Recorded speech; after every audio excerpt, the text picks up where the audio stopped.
Welcome back. So now that you've gotten your store guidelines, let's look at the product guidelines. In the upcoming lectures, we will be looking at products together, but before we do that, it's a good idea to take a step back and get a bird's eye view of what we're looking for and why. First thing that we're going to be looking at and for are going to be at the supplier. And we're going to be looking at three things. It's the feedback, the stock, and shipping. First of all, you need to make sure that you have a supplier that has great feedback. And we're going to look at what kind of rating that is and what exactly it is we're looking for. But if you don't have a reliable supplier, it doesn't matter how good the product that you have is, because if the supplier won't be able to send the product properly to the customer, you're gonna get unhappy customers, and that's just bad business. The second thing is the stock. Now, if you find a product that looks very promising, but it's low on stock, imagine if the product starts selling really good and then you go out of stock. I mean, that's a nightmare. So whenever you're looking at products, it needs to have a certain amount of stock before we even consider using it, because we always need to assume that this product may start selling really well. And if it does, we just want the sales to continue racking in. And the third is shipping. Now, shipping isn't as easy as it used to be. When it comes to shipping, usually we're looking at something called standard shipping, but basically what we're looking at is the lowest amount of shipping time for the lowest amount of cost. Okay, so we're gonna have a look at what that balance is, because if you have a really low cost shipping and it's gonna take 9 weeks, that's a no-go. 9 weeks is just way too much. So we're gonna look at what the general waiting time is, and we're going to be looking at what the general prices are and find the sweet spot. But generally, the lowest shipping time for the lowest price. Okay, so this is just a bird's eye view. More details as we start doing this together practically in the coming lectures. So once we have checked off the supplier and we know that, okay, this is good stuff, we're gonna move on and make sure that the product is not branded.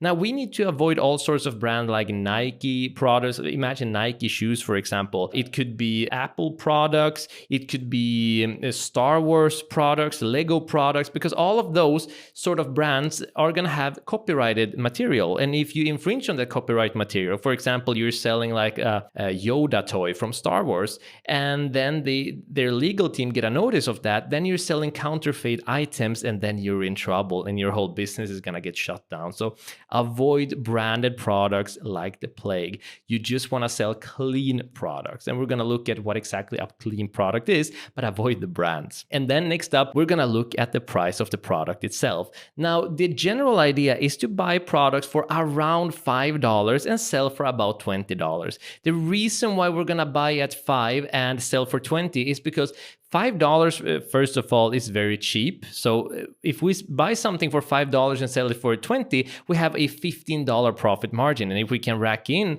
say 10, 15, eventually 100 sales a day, that's a lot of money coming in. Selling for around $20 is important because that is what we call the impulse range.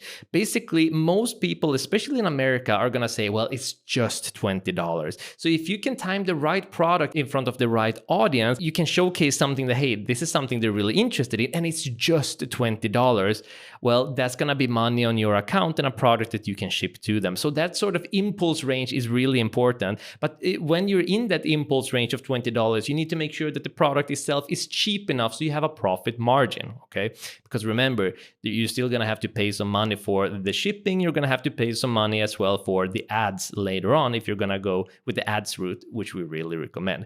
So around $5, give or take a few dollars, and sell for around $20, give or take a couple of dollars. Is very good guidelines. And then we have the weight. We want to buy light products. Light products are cheaper to ship, which means that you can have a higher profit margin. So if you're going to buy a product for $5 and you have shipping for, let's say, $2, well, that's not so bad. But if you buy a heavy product and you're going to have a shipping for $5, ooh, you just doubled your cost on that product and severely lowered your profit margins. So to the best of our ability, we're going to go for light products, and we're going to try to lower down of all of our costs and increase our profits to the best of our ability. And then we have durability. Now, it's worthwhile to buy sturdy products, because let's say that you're selling wine glasses and you get a customer who opens it up and the wine glasses are shattered because, well, it's glass, it shatters. You're going to have unhappy customers, and you are also going to have to be the one who deals deals with the refund. So not only is it costly for you, but even more importantly, it's going to cost your time. And that's problematic because you want to spend all of your time growing your store, not just repairing the damage, because the products that you're selling happens to be so non-durable. It's so fragile. So go with durable products. Avoid all of these things like porcelain or glass items, because things do break and it just causes issues.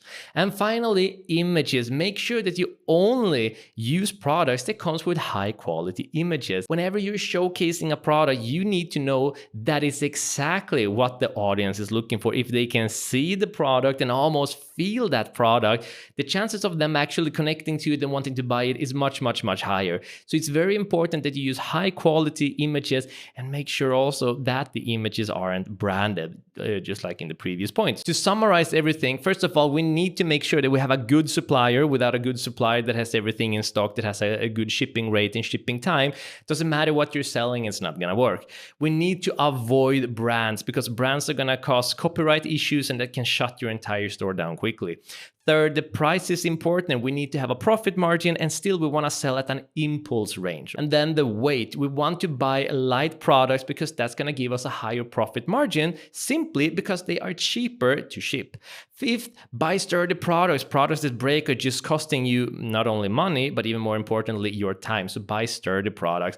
And sixth, you need to have high quality images, because that's the only thing really, apart from the description and the title, that's going to allow your customers to connect with what you're selling and show them that this is exactly what you're looking for. So super important that you're using high quality images. So you are going to be able to download these guidelines as a template in the resources. Bring it with you, because we are going to go much more in depth on all of these different steps and use them to start finding products for our stores. I hope you're excited. Download the template and I'll see you in the next lecture.